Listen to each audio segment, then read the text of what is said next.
It's Red Friday night. Welcome back to RGR football. The Chiefs take on the Broncos for the second time in 2023, and the meeting becomes about, can you keep the streak alive? I bet that they can. We're going to talk you through the details tonight. This is the Game Plan Show. Welcome to Friday night. He's Dan Harms. I'm Ryan Tracy. Make sure you like, sub, hit that bell, become part of Rogue Nation, because we're here looking at the Chiefs, looking at the Broncos. A lot to go over. How you doing, Dan? Yeah, I'm doing great. It's a great Friday evening. I've got the World Series on, supporting my wife's team. We've got a little bit of underdog fantasy we're going to look at to talk about some of these higher lowers on the Chiefs side of the game. And I'm ready. I'm excited to see this number go to 17, because if there's one thing I might love more than watching the Chiefs play, it's watching them absolutely dominate the Denver Broncos. It's funny because I started to make the thumbnail, and I was going to say the same thing. And I've been talking with a couple of guys that cover the team out here, as well as some of my buddies, and they all have a good point. It hasn't been domination so much lately, especially this last outing, right? So the question for me is, was it a short week where you just caught off guard? What was the issue? And do you just put everything to rest this week, make it 17 by just smacking them down all the way through this? Because the organization in Denver's falling apart. And I think it's an opportunity to take advantage of that and just leave no doubt anymore. I hope that's what they do. How do you feel that they will? I don't feel that they're going to do that. This feels a lot like what happens in Denver, where things get a little weird. I think their offense is going to have like many issues, maybe in the red zone again, because the Denver Broncos defense has kind of kicked it on since they got embarrassed by the Dolphins. They've been a much better unit overall. But at the end of the day, like, this offense is still way better than anything that the Denver Broncos have. But Andy Reid, he's talked about how he just kind of like, it's the Broncos. They're traveling to Frankfurt, Germany after this game. Right. That's a little bit of a look ahead spot. You got to get ready for travel. You got to figure out what you're going to end up, doing for that game. It's kind of it's one of the biggest neutral site games the NFL has ever had. Like, in terms of infrastructure, everything that they're going to be looking at and having in on this game, it's going to be huge. And obviously the two teams that are playing in it. So that's going to have to be out of their minds. I'm just not so certain that it is. But also Andy Reid just likes to play with his food when it comes to the Denver Broncos, because this is not a team that he fears. It's not a team that he feels he ever has to show anything for. So he's just going to be like, yeah, okay, we'll do what we do. And when we get to the score prediction, you guys will understand why I feel this way. But it's just kind of how it is. It's funny. Some things don't change, and looking forward to going to Germany is a big deal. For those of you who don't know us, or you're new to the channel, welcome. It's Friday night. If you would like and sub and become part of the team here, we would appreciate it. Any super chat gets an answer tonight, and I know that there's some questions. We'll try to answer some of those too as we go through. We're going to take a look at the matchups, but if you don't know us at all, Dan's the film guy. He takes care of all the breakdowns, looking at the modern game this way. I go back a ways, coached back in the 90s and the early 2000s. For me, one of the things is I finished up my GA stint, and I was just getting ready to go into the workforce, and I was looking around. The two teams that showed the most interest in hiring me was the team in Germany and the team in Scotland of the NFL Europe League, right? Nice. Both of them were on the line, whatever. And I found out thank you to the Germany franchise, because I found out 2 weeks before I was supposed to leave.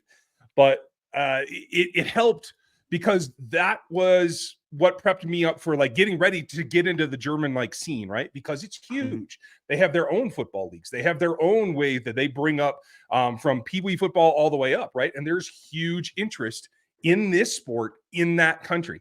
And that leads towards, I think, for this team right now, knowing that that's where they're going and they're being the ambassadors. And you have Clark out there. Clark Hunt understands the business ramifications of this trip, maybe more than anybody else. And I think that all plays into looking so far ahead of that maybe it's something that you got to refresh yourself that, hey, the Broncos are still alive. They can still hurt you. They can screw up your plans at the very least, right? Yeah, I think that the Broncos, they're still going to want to get up for this game. Like, they don't want to go 0-17 in their last 17 games. Like, they don't want that stink on them. They really don't. And it's not easy when you're a team like the Broncos who are going through changes. We'll just call them changes, because Sean Payton's going to be there a while. I'll tell you that right now. But those players, that team is going to look very different next year. It's going to look very different. So they're going to figure some things out. I think that they have to showcase some players, but it's hard to do that against a team with a top 5 defense and a top 5 offense. It's hard. Hey, I like having 2 pillars. I love that. And that's not to crap on Dave Tobe's crew. They're doing a good job too. Like they're all putting out there, but having 2 things that you can lean on is a whole lot better than just having the offense that has to constantly pick up everything else. And I agree with you. I think that's the big deal. I want to share my screen here real quick because I want to point out a couple of things. And it's just hearkening back to like what everybody has to lose and what they don't.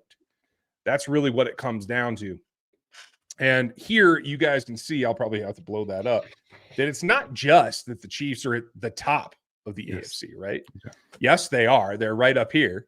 And when we look at win percentage, you can talk about strength of schedule. And yes, some teams lower down that do have losses or more losses do have a higher strength of schedule. We're going to talk about that as it works out in the wash here. But the thing that you got to notice too is Denver's way down here at the bottom. So you're just looking at the AFC. Chiefs are at the top. Broncos are literally at the bottom. And that's what I think sparks desperation. And that's why I think in the AFC West in particular, these games are always tight. Somebody's always outplaying what we expect of them. And that's because not only, let's see, where are the Raiders? Okay, Raiders are 12th.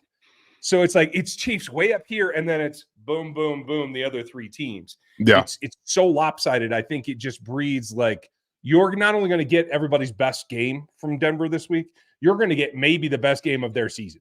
Maybe the best game of their career, because that's how much they're putting out to try to grab a win from you, especially knowing that it was a pretty close game last time.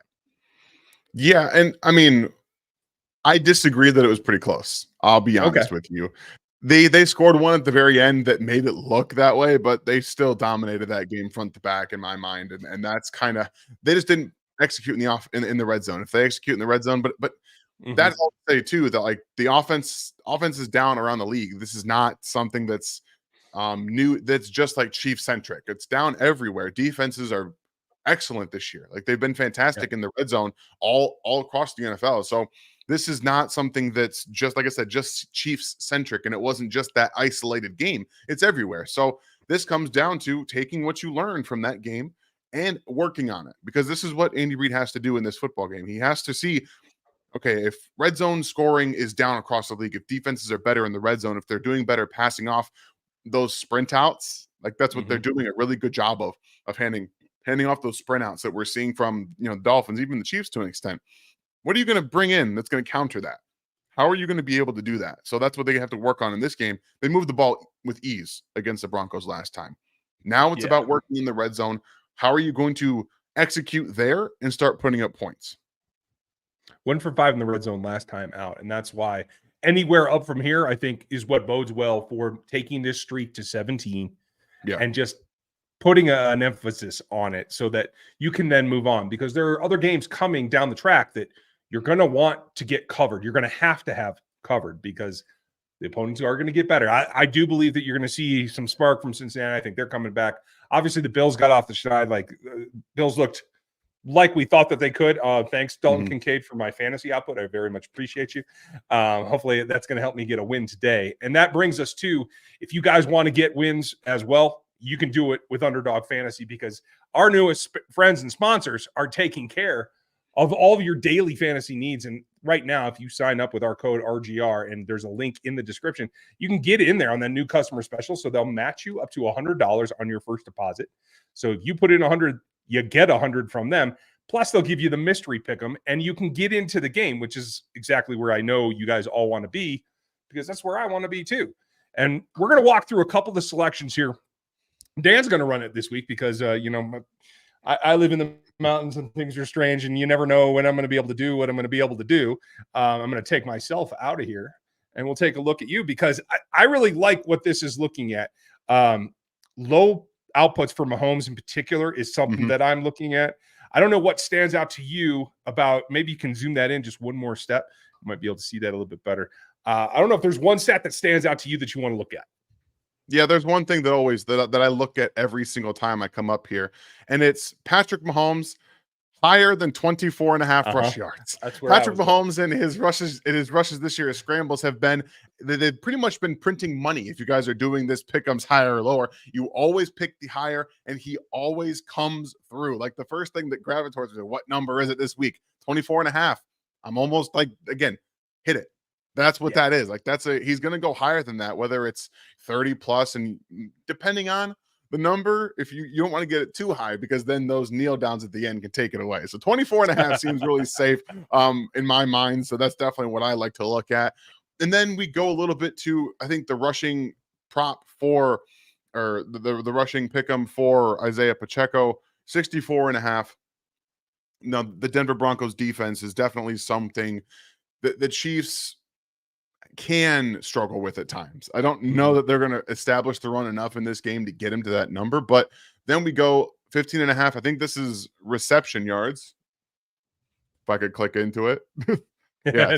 So receiving yards, and Pacheco has been more involved in the passing game lately. So 15 and a half receiving yards is kind of a juicy number for me when I'm looking at him, because they've had to work it. And if you remember the Broncos game, they kind of forced them to check the ball down a little bit more than maybe Patrick Mahomes wanted to. That's going to be a theme, I think, still, because now that Mecole Hardman is back and MVS is coming off his best performance of the season, that's going to be fresh in the Denver Broncos' head. So you might see some more checkdowns for Isaiah Pacheco. And I think 15 and a half receiving yards is almost another one of those gimme. Like, he can take one catch on a screen for 20 plus yards and hit that. So that's another one that I'm looking at. Even Well, I'll tell you this too. The higher and the rush touchdowns. Like, look at this. Sure. I love the passing one, though. You picked the exact one that I was going to have to do, because Jerick McKinnon missed practice on Thursday. He was back today. It was just a walkthrough. But so my guess is they're going to take it a little light with him. So I think that's going to lead to a couple more targets specifically for Pacheco. So I really like that one. I'd take the higher on that as well. Yeah, I love that. And, you know, I think we'll leave Jerick McKinnon to himself, to his own devices this week. We don't want to mess with that. This is where I think it gets a little interesting. Travis Kelce, last two games, in the first half of both teams that they played, he has just destroyed both teams. Do you think there's going to be a little extra attention on Travis Kelce this week from the Denver Broncos? I think there should be. I mean, they're shopping the entire roster, so you would think, right? You're going to put Surtain on him. I think you only have him and Simmons because Kareem Jackson is now suspended, so you're not going to see him like you saw him last week. They did get Baron Browning back, so there's going to be a little bit more pressure. So maybe the ball is going to come out. Maybe they feel like they can sustain a bracket for as long as they take to get to the passer. We'll find out. But yeah, I think attention is a very good way to put it. Yeah, I mean, you look at his numbers here, his higher lowers on. This is still pretty juicy to me, you know. Even if he's not getting the yards. Remember the Raiders game last year where he had 25 yards or something like that and 4 touchdowns? I could see something similar like that happening once again. So like he's still primed to score a touchdown, but you know, 7 receptions, 76 receiving yards. I tend to think lower, but I don't want to doubt these guys, because I thought at least coming into the Chargers game that would be an area of, you know, go into it, like put eyes on him. And guess what we saw? Soft zone in the first half. So I'm trying to figure out what's going through Vance Joseph's head. Like, are they just going to do the same thing? Because honestly, I don't think you can put Surtain on him. I don't think you can. That just opens everything else up for everyone else. So, I mean, what would you do? Realistically? Realistically, I would jam the crap out of him at the line. I would take a linebacker and dedicate him, knowing he's going to get beat after about 6 steps. But I would just like fight him, like bear hug him at the line. When you take a look at his stats for the last 3 weeks, 11 targets, 9 targets, 13 targets. He's going to get those shots. So whatever you can do to mess up the timing, that's what I'm going to do. Then I would probably take somebody. I agree with you. Like, I think they're going to be tempted to try Surtain because everything else that they've ever tried has failed. But I don't think that's going to work either, because what the thing with him and Patrick in general is that it's the second chance routes. It's the scramble drills. It's the understanding leverage. And whatever they do to jump you first, he knows where that gap is before the bracket can come down and take him.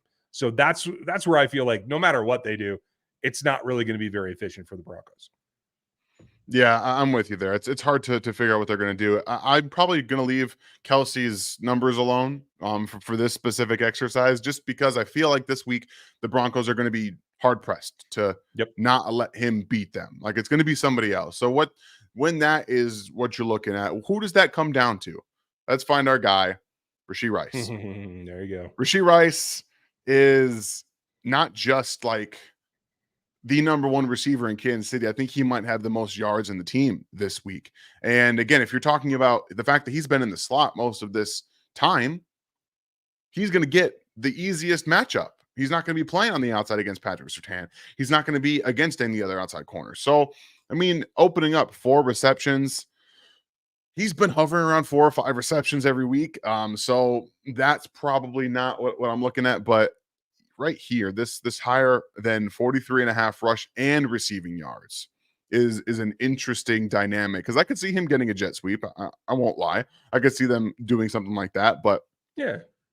42.5 receiving yards for me is like a auto click right now. He's in a groove. They're manufacturing spots for him, getting him the football, and I'm all over that number, to be very honest with you. Yeah, I'm with you. Season high, and obviously career high to this point, was 72 yards against these Broncos. So, yeah, I agree with you. I'm taking that. And folks, you can make these by going to Underdog Fantasy, and all you got to do, they're going to give you that number. You're just picking lower or higher. Super simple. Do you think they're going to go off for more? Or do you think they're not quite going to get there? You put 2 to 4 of those together, and you get yourself an entry. That entry can win. As you can see right here, as if we were going to complete this one, we would go over and we would hit that standard, and that's up to 6 times your bet. So you can make, and there you go. When you add a 4th, you get up to 10 times. So this is what you can do over at Underdog. If you want to get into daily fantasy sports, this is the best way to do it. You can use our code RGR, and you can hit the link down in the description if you want to get into. I feel like you have one more thing to say about Russell, though. I mean, you think he's going to rush for 20 yards again? I don't feel like he's going to this time. I think they're going to have a much better plan for that. But at the same time, like, maybe he goes higher because their receivers aren't open. That's another thing. Yeah. Are their receivers going to be open? Because I'm going to say no. That's a fun one. I don't know. I'm just looking around. He didn't have 100, just over 100 passing yards. Right. Like lower on the passing yards. Like, I don't feel like the passing game is going to be a huge factor for the Denver Broncos personally, because they haven't been able to show that it can be consistent. So that's just one thing that, we keep going through here just to kind of finish it off and show you guys to get up to 20 times when you hit 5 higher or lowers in your ticket, you submit it, and then you sweat out a Sunday, which is a lot of fun. But you're going to be watching the Chiefs anyway. So when we make our picks and it's all Chiefs, I think that's what we're going to, because last time it was Lamar that messed us up last week. Yeah, that's true. We'd been in the money if it wasn't for that. So yes, get in there, put your Chiefs ideas in there, pick your hires and lowers, and go enjoy the game. You can do it all at once, and it goes a long way. I will say this. When it comes to receiving, they did kind of get their act together because they're trying to showcase, I think, a couple of guys for the trade deadline. And so you had 76 yards from Cortland Sutton on 6 for 6 receptions. And you had 64 yards from Jerry Jeudy last week on 5 for 5 receptions. So they caught the ball well. They moved the ball well. They were both over 12 yards per reception. I think that they might try to do that again. I just don't think it's going to be successful. The other thing that I am gonna let's segue to the bad news here as we're getting ready for this game plan. One guy it's not going to include is Justin Ross. What we've been waiting for, and we've been kind of slow, and I know you guys want to talk Justin Ross. I'm sure there's questions in the chat. We're going to get to those questions coming up here. Ross it's a tough situation. The Chiefs did not come down with the decision, so the commissioner stepped in. And I've gotten a lot of I'm not going to call it paranoia, but a lot of conspiracies online since this announcement was made. No, I don't think that the Chiefs asked the commission to step in and put him on the list for them so that they didn't have to do it. I do think the commission did it because they didn't seem to come down with any discipline. The Chiefs generally take the stance that we're going to let the legal system play out in any of these off the field situations, and then we will react to that decision once the investigators are done. Clearly, the commissioner was not okay with that this time, and so Justin Ross is on the NFI list, the commissioner's non-football list. And so he cannot be in the practice. He can't be in the facility, can't be on the practice field, he can't play. He is officially not on the roster as of this time. His 53 spot is now gone They do have an open slot, unless I missed something in the last hour, if they did make a signing, which they are now free to do. Yeah, I'm trying to figure out what they're going to do. I think it's going to be a very, pretty underwhelming thing for a lot of fans. It's going to be two guys that are on the practice squad that are going to be elevated, and that's probably what we're going to see. And the most experienced guy is Cornell Powell, who looked pretty good this preseason. I would expect him to be elevated prior to the game, and probably a defensive player as well. We'll end up seeing how, because they have 2 open roster spots right now, from what I understand and what I remember, and so there's that to consider. Like I said, I believe the first one's going to be Cornell Powell. Then we have to kind of figure out what they want to do, whether newly welcomed Mike Pinnell, or actually, excuse me, formally welcomed, re-welcomed, however you want to say it, is back on the Kansas City practice squad, and he should be. Man, I'm just having lots of problems with gas coming up right now. He could be elevated quickly because defensive tackle help, as we've talked about, behind Derek Nottie, when you no longer have your 6th-round draft pick, Kendrick Coburn, might be a little bit of help. Yeah, I didn't mean to hurt you there. Sean's talking it up, too, and pissing me off. He's all over local media here in the area, just about how great he thought he was. And, he showed the traits we thought preseason, which I think is bull, but that's fine. They don't want to run that kind of – I'm just fed up. I'm disgusted. So we're going to hope that they don't dare suit him, because if he plays for Denver, I'm going to be pissed. Me too. You're not the only one. Like, both of us were ecstatic that Kendrick Coburn was a 6th-round draft pick for the Chiefs. We were ecstatic about it, and now he's in Denver. So, yeah, we're both unhappy about it, okay? We're not happy. And, yes, Hulk smash the like button, Justin. You're absolutely right. Thank you for the super chat and letting everyone know to get this party started, because that's what the Chiefs are going to try to do. They're going to get this party continuing to go. This is a 5-year party at this point. No, it's even longer than that. It's about what, a 7 plus 8 year party that we're looking at extending right now. Yeah, like, this is nuts. This party is going. It's smooth. I mean, this is since the Peyton regime died. I mean, that's what it is. It comes down to that point. And so without Ross, I think everything is much better. I think you're not going to have to distract that. You're going to get more guys. Mecole's going to get more snaps. Sky's going to get a few more snaps.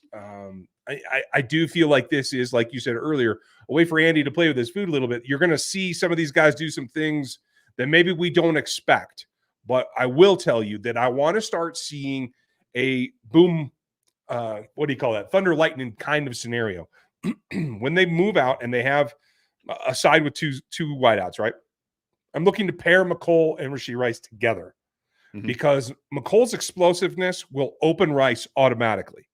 And I think if you just give him a little bit more room, he can put together not just 6 or 7 for 70. He can get you over 100. He can score multiple touchdowns. He can do everything based off of the scare that Mecole is, even though they have MVS. And they might even have Watson back this week, who's got, like, the bionic arm brace, but he's available. By all accounts, he's ready to play. He's going to be active for Sunday. So watch him catch, 100 yards on deep balls. Right. Just because Andy Reid's like, I don't care. I just don't care. Put him out there. Let Pat throw it to him. I don't. Where's those nuggies? That's all I'm looking for. Give me the nuggies. Sure that Andy's a little hungry. Thank you, Justin. Appreciate you. Micah, does Pat's deep ball accuracy seem off since Tyreek and D-Rob have gone? It's not that it's off. It's that they made a lot more adjustments. Those guys made it look easier. D-Rob in particular always had that scramble drilled down. Tyreek adjusted to the ball in the air better than some of these guys do, particularly MVS. And so I think you're seeing some of that. I feel like that is something that the younger guys will grow into. Not sure that MVS or Watson's going to change much of what they do, but Watson's fairly good at it at this point. I think what you're seeing, unfortunately, is that Pat's rushing himself. I don't feel like he's been in as much danger as he was even back when Tyreek was here. So it's just, I just want to tell him to just kind of relax a little bit, your protection is okay. Do you need to know where Baron Browning is this week? Yeah. Nick Benito has kind of hit a little bit of a wall. That's all right. They just got Browning back. He had a good game last week before pressures. You got to understand where he's coming from. If you do that and it lets Pat set up, I think he's going to have some opportunities over the top without Jackson on the field. Yeah, I don't disagree with that at all. I think that their deep ball stuff has been just defenses just shutting it down for the most part. Like it's been when you get them, like you said, Mahomes wants to hit them so badly that sometimes the ball comes out and it's either a little overcooked or actually most of the time it's overcooked. This last one against the Chargers was hit. His arm was hit. Otherwise, that ball is going to be completed to Mecole Hardman for a deep, maybe even deep touchdown. Like he was on his way to getting a big play right there on that play. So it's just going to be touch and go. Deep ball percentage, completion percentage has never been high. The Chiefs made it look easy. Like you said, sometimes when you have a guy who can just run underneath every football you throw out there, makes it look like it's a walk in the park. And it's the toughest thing to complete in the NFL is a downfield, half of a step wide receiver has on his DB completion. It's the hardest thing to complete. So defenses for the most part have been like, no, we're not letting you do it. And every chance that you get one of them, get a little bit excited, get a little amped up, and you just kind of, maybe let it go a little bit too much. And then you see him kind of like step off of it a little bit. It's just tough. Control. It's tough. So yeah, let it out there a little bit. I think he was much better controlling his own distance against the Chargers than we've seen in a while. Just kind of granted, guys were running wide open. They were just wide open against the Chargers. So we didn't have to worry too much about placing it perfectly and things like that. So it's going to be okay. I think that, again, younger guys, timing, when they're supposed to be, where they're supposed to be on the field in comparison to where Mahomes is expecting them to be in those deep spots can sometimes really make a difference. And I think that we'll see get better as we go along. I agree. Let's do key players. Who's the guys? Pick. You can do offense or defense, or we can just mix it up. It doesn't matter to me. Like, who are you got an eye on that need them to do this in order to just leave no doubt? Yeah, it's Juwan Taylor for me. Once again, having a great week last week against anybody that was out there. He was fantastic against the Chargers, whether it was Khalil Mack, Joey Bosa, or Tuli Pelotu. Like he was just shut down, and that's what we need to see from the $20 million man in terms of every single year. That's what he's getting paid, and he plays like that.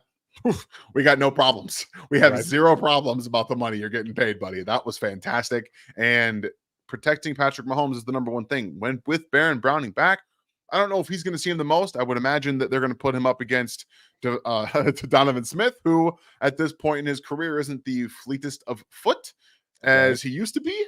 And that's probably what I would end up saying. But whoever it is on that side, lock it down. Let Patrick have one side of the offensive line that he feels extremely confident in. He and Trey Smith have really developed a nice chemistry between each other. Trey's still having some up and down seasons, but I don't know if you guys saw him having some fun with the Chargers defensive players where he was like feigning on the ground, falling down like he was tripped up and stuff. Like that was hilarious. I was cracking up watching him do that.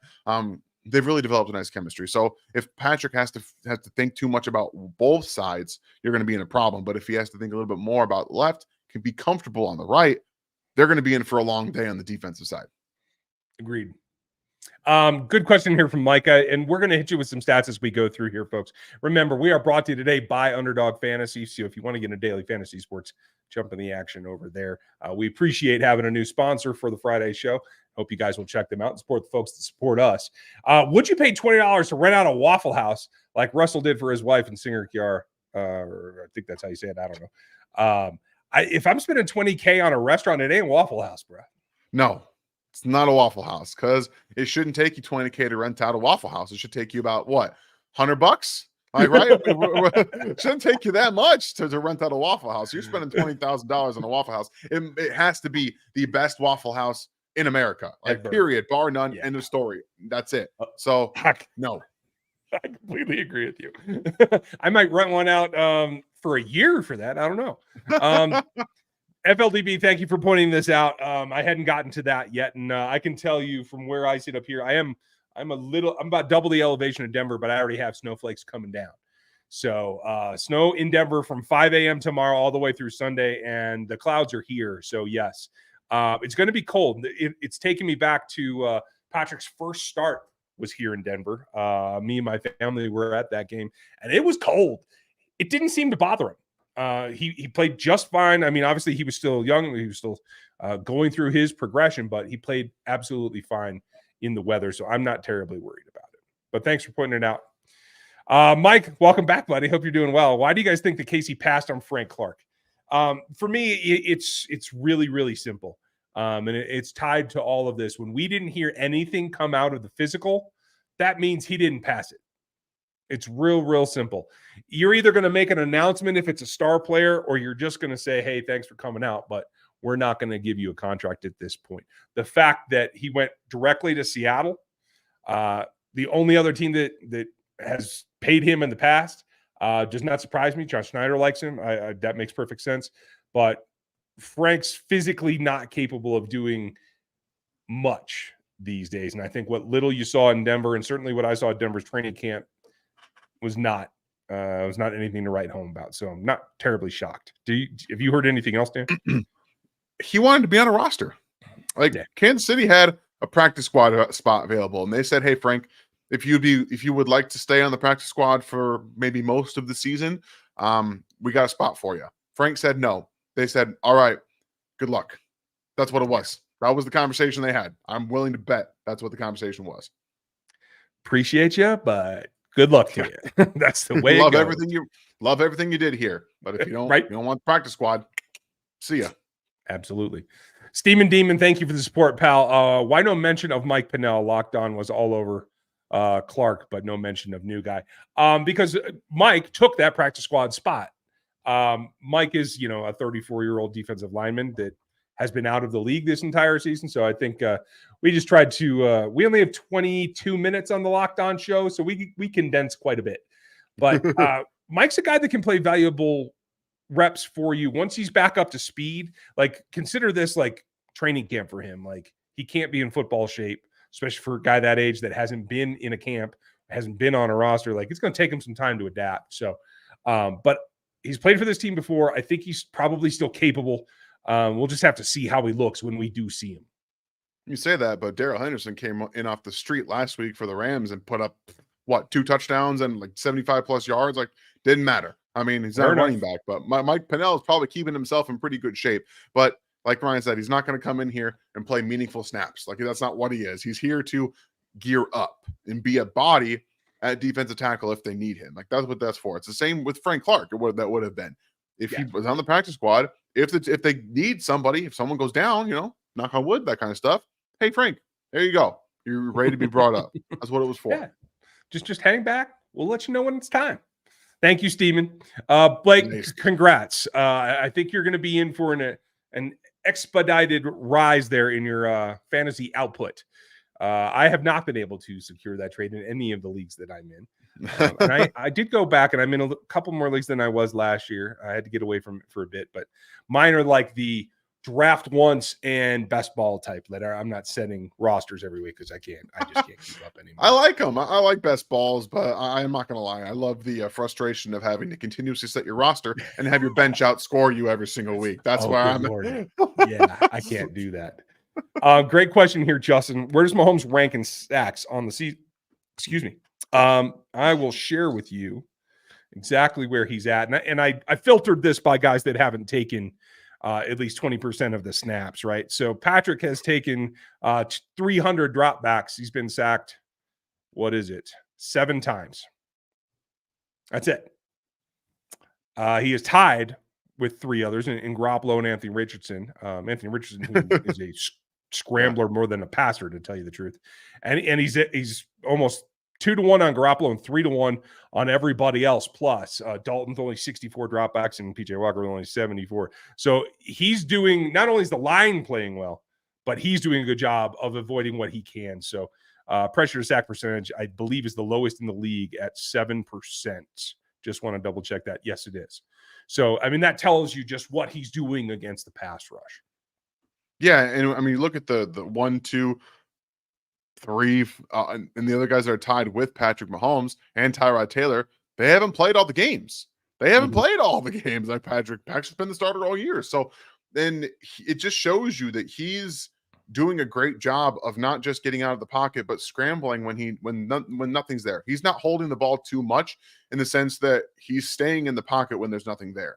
You see guys like Jordan Love and Sam Howell and Justin Fields and Daniel Jones sit in the pockets when nothing's there and hold on to the ball. Yeah. But Patrick has decided, I'm like one of the best scramblers in the NFL right now, which he is. He's one of the most efficient and impactful scramblers in the NFL.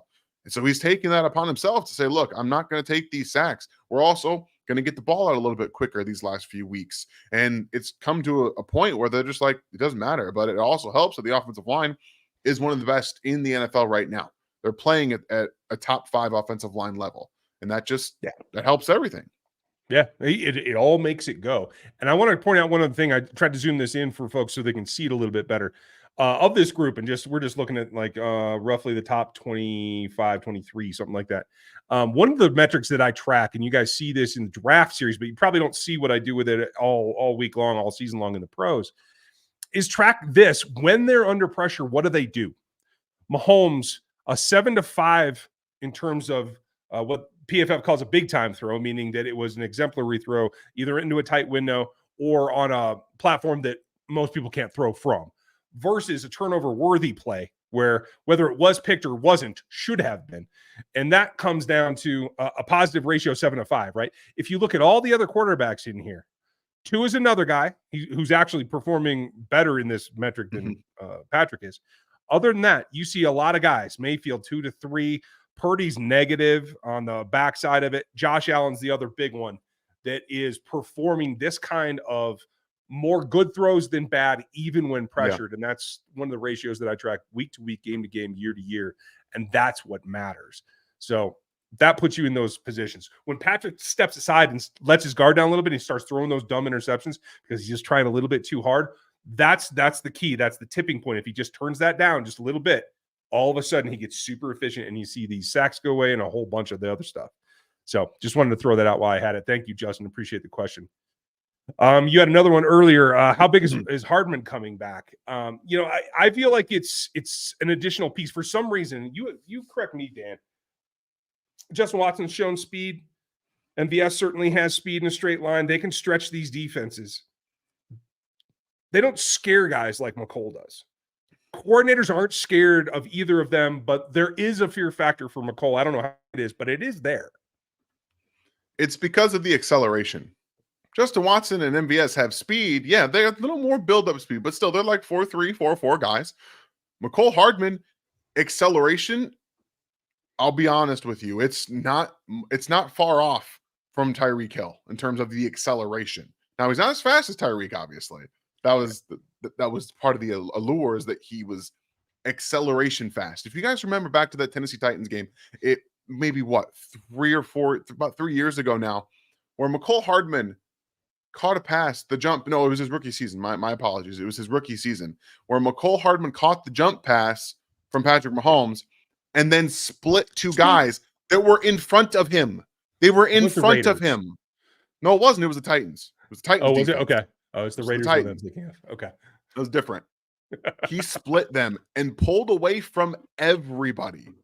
That's the speed that puts fear into defensive coordinators, because the way he can get on top of any defense in the blink of an eye is why the Chiefs and why Patrick Mahomes put fear in defensive coordinators. They threw the ball down the field at an alarming rate, because we're still seeing it in Miami right now with Tyreek Hill. It doesn't matter what you do. He can get behind them.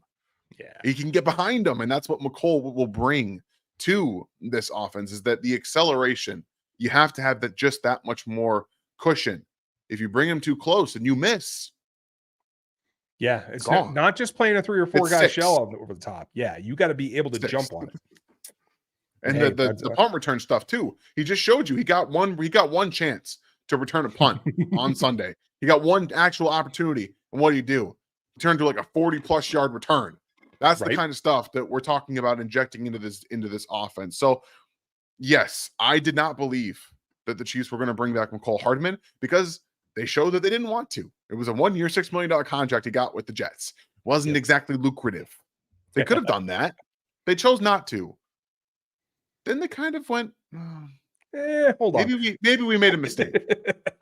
Maybe, maybe we made a mistake. So we'll go ahead and bring him back. And I think what we're going to end up seeing is that his acceleration might be the spoon that stirs the drink a little bit more, that puts a little bit more fear into those defensive, and why we see a little bit more middle of the field for Travis Kelce and Rashee Yeah. Rice and Sky Moore, things like that. Yeah. And I think that conversation was probably similar too. I think reaction in the Chiefs facility is probably like, wow, we got $6 million for a year.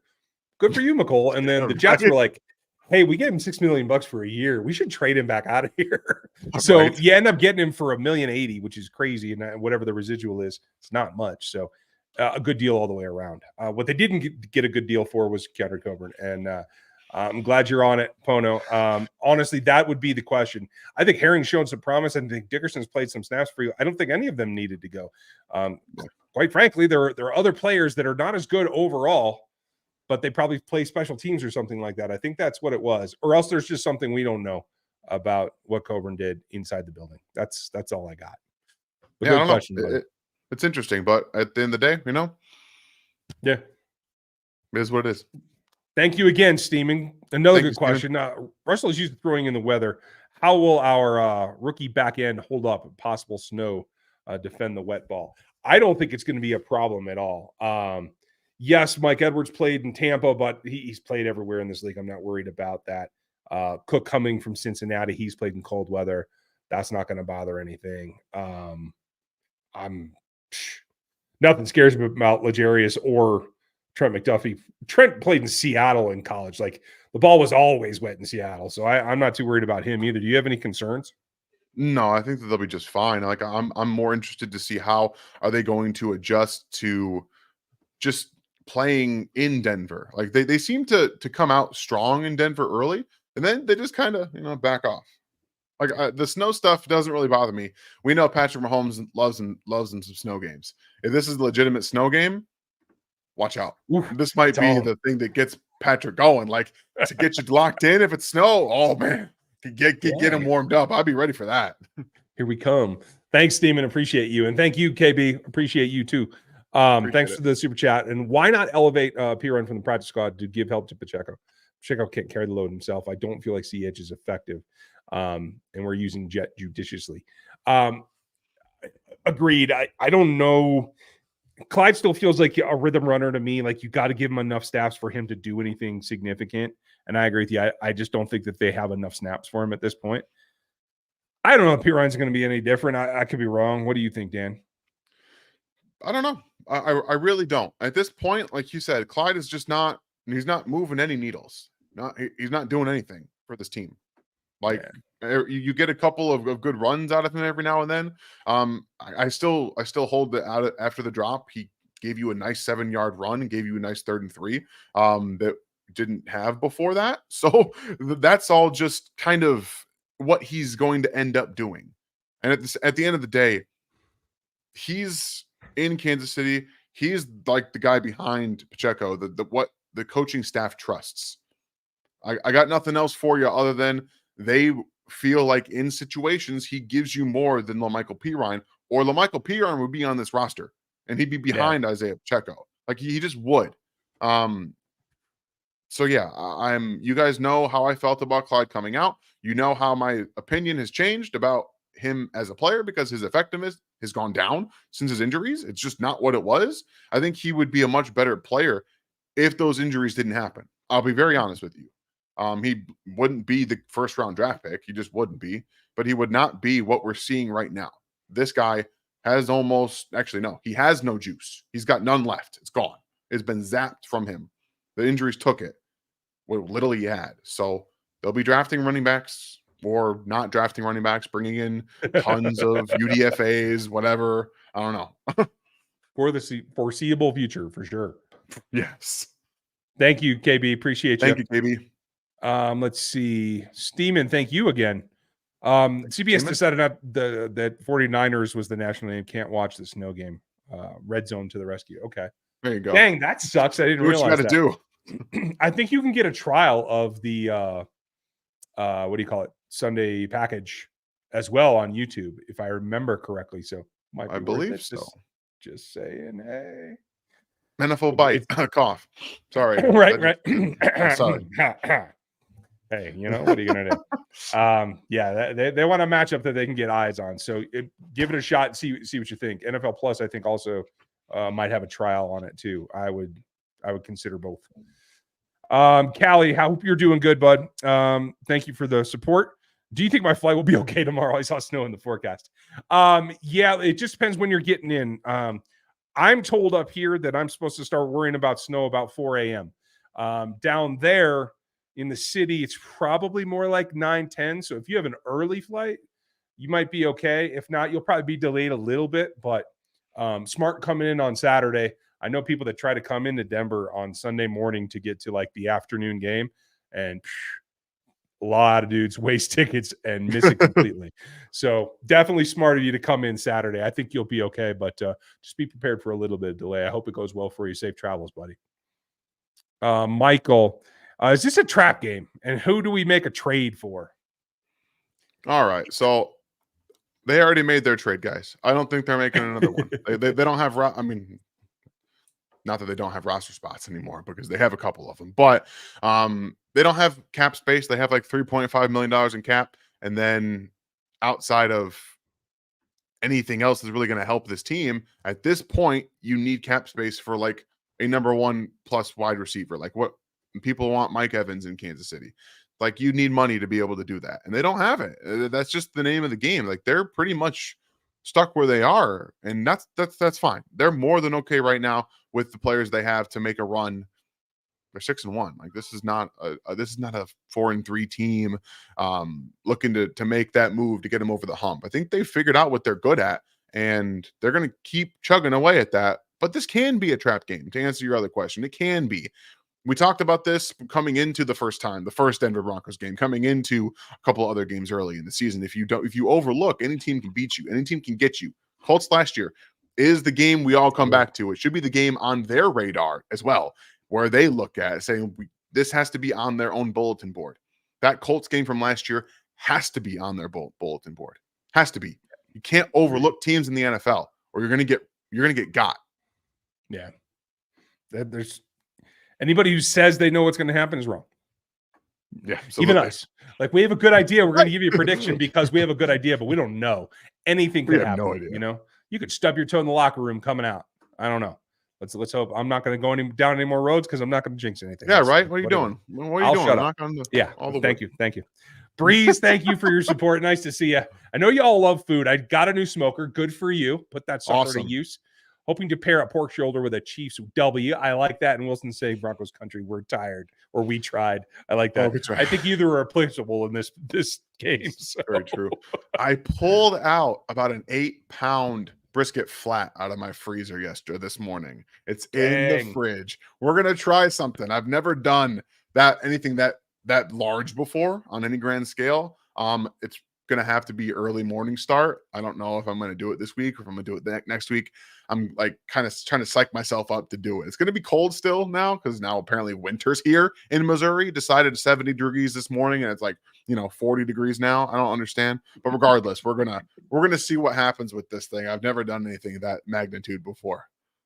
Hey, and Breeze, when you do yours, show us a picture. Either please Sunday night show or Monday show. Yeah. We'd love to put you on. Send us something. rgrpodcast@gmail.com. You can send it there. You can send it to our Twitters, whatever. Love to get an image on there.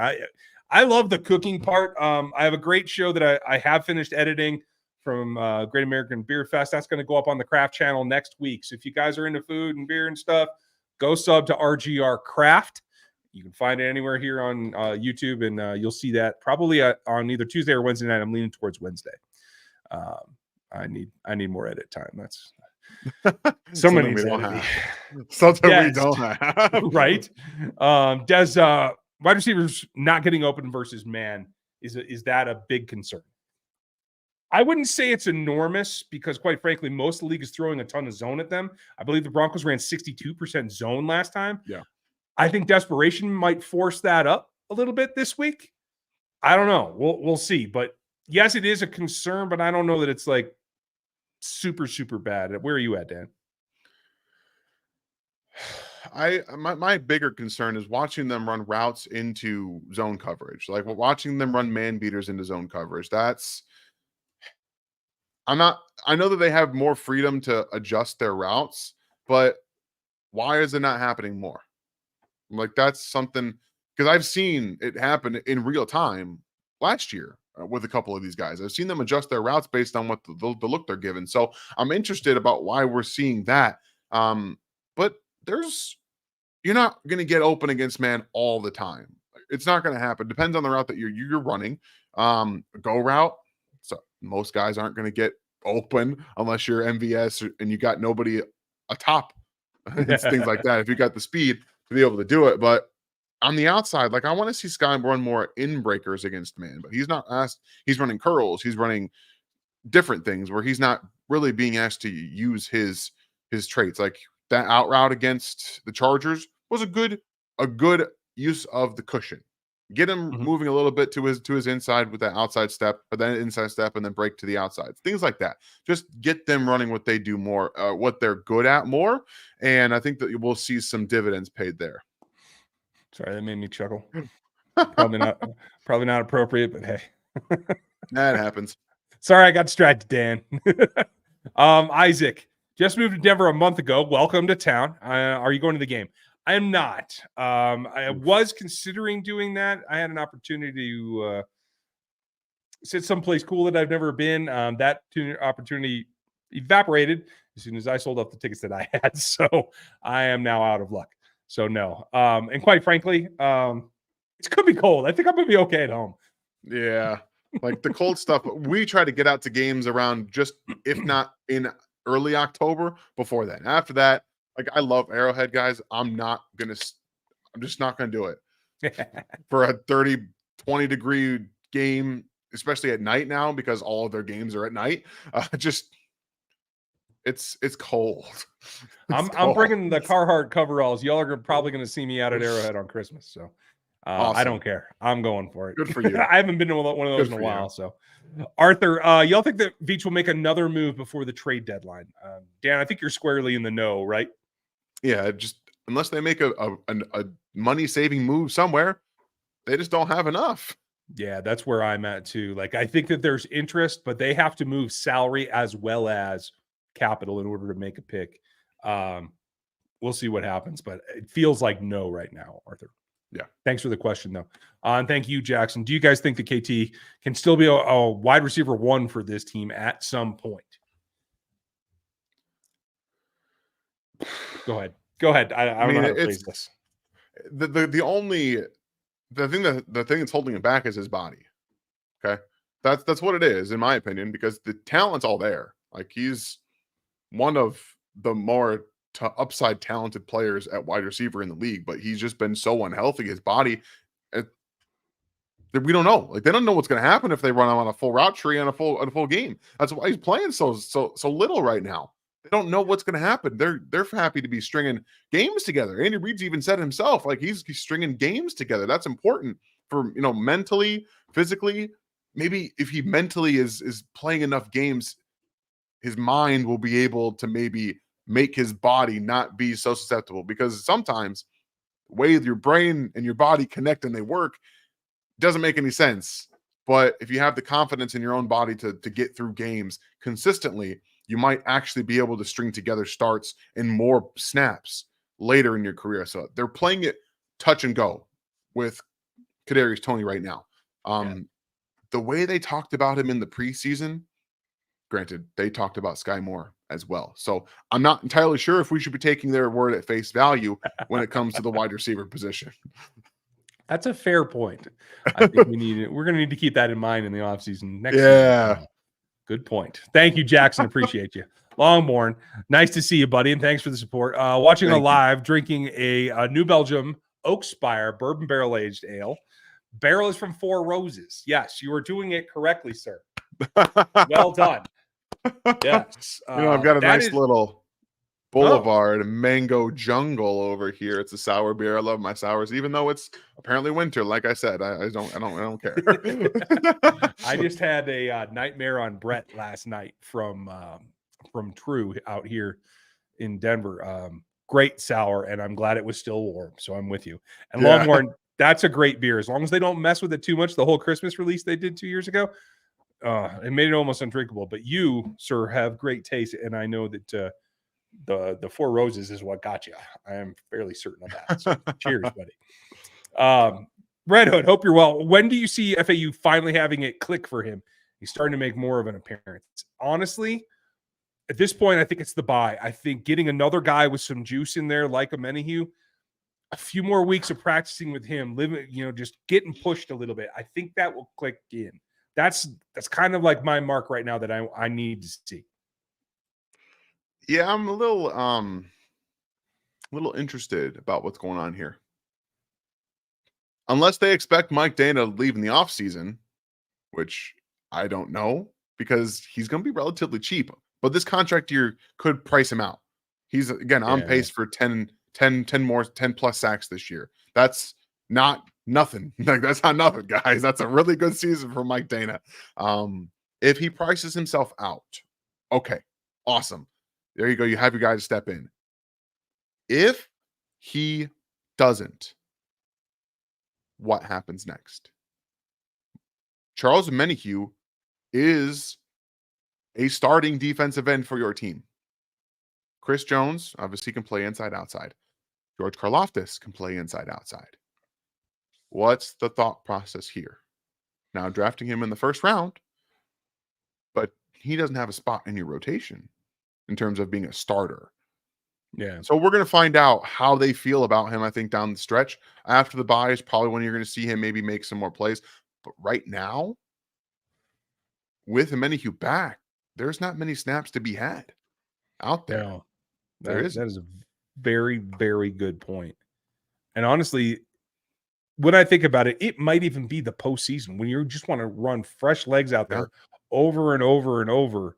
That would make sense to me as well, because honestly, you're placing a lot of faith in a Menahue and Jones, obviously the older guys, still well within the range. But if you can do anything to help them by keeping them fresh on some downs, I think you have to do that.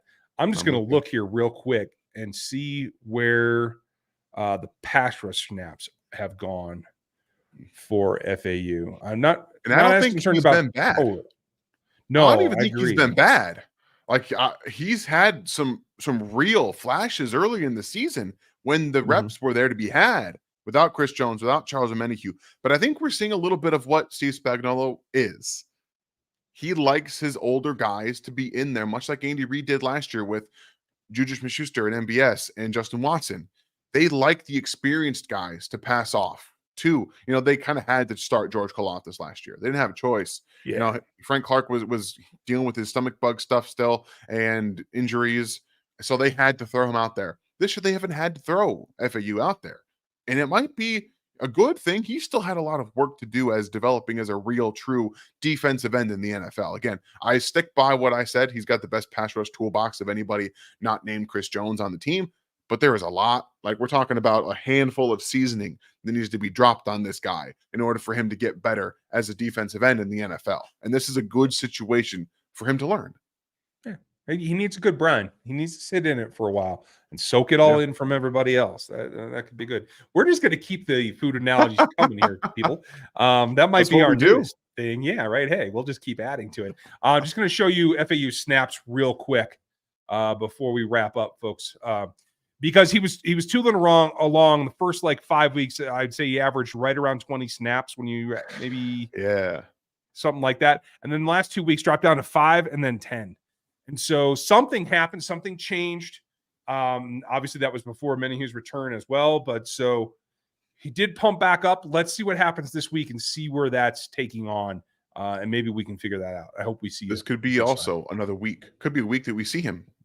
Yeah, could be. I'm not going to say why, because we're going to get there in about maybe a few minutes here about why it could be. Yeah, very much so. Tiger, appreciate you. Thank you, Tiger. Show us some love. Hit the like button if you would. That'll let other Chiefs fans know that you should watch this, because you should get the most out of most info from these two. And thank you for that, Tiger. We appreciate it. That is our goal. Hanging out on a Friday night is always fun as well, but we do try to give you as much information as we possibly can, whether we're generating it or we're looking it up and interpreting whatever it happens to be. So cheers, buddy. Typesicle, is that how that is? I had to think that through. Maybe. Tibsicle.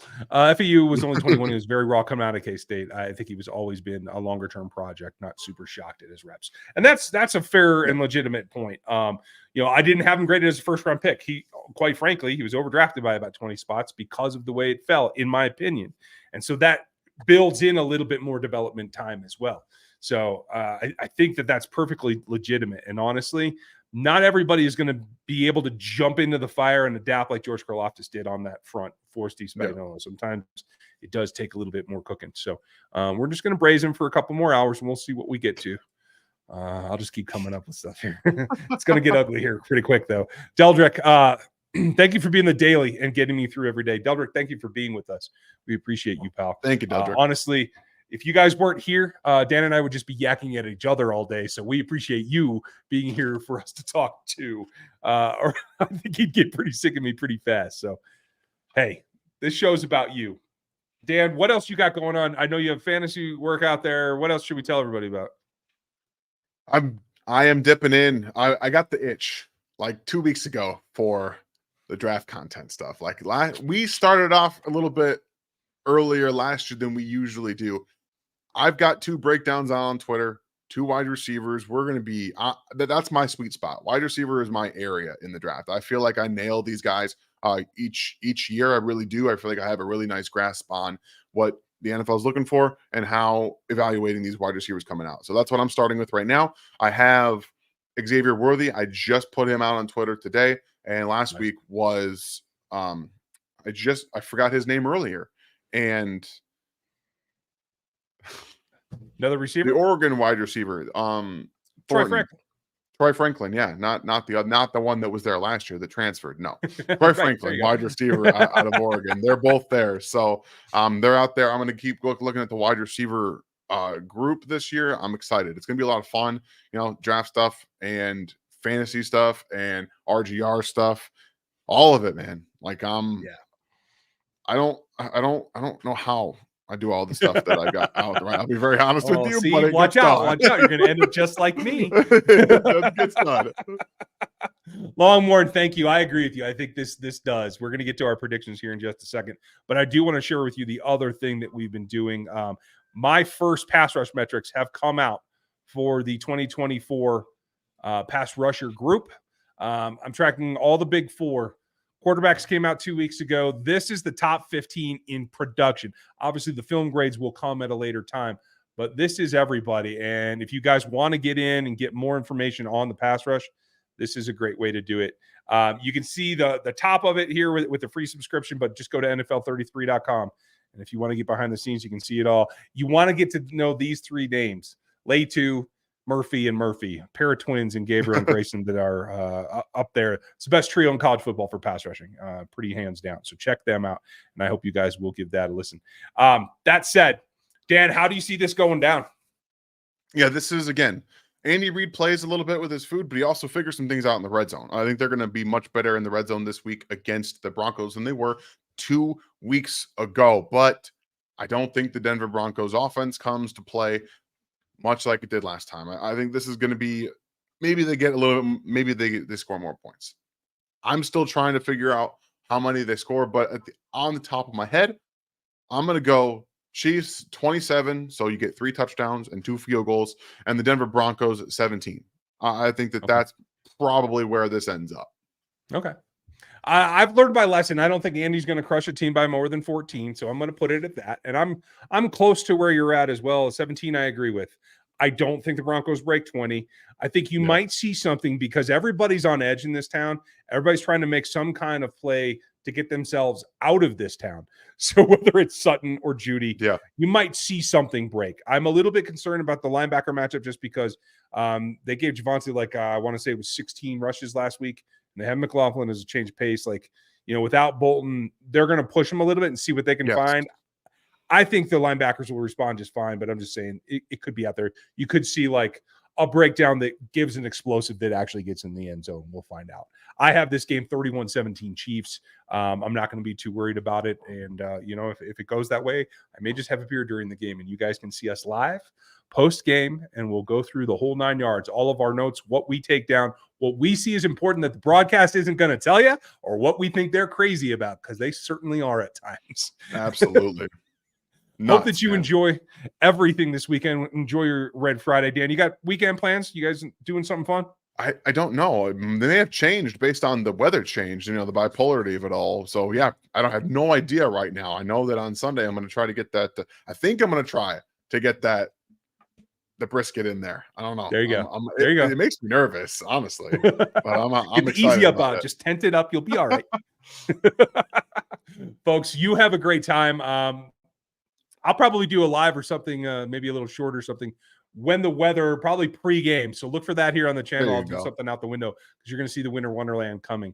Hope you have a great time. Get ready for this ball game. Thanks for being with us. If you want in on Daily Fantasy Sports, use our code RGR at Underdog Fantasy, and we will talk to you post-game Chiefs Broncos.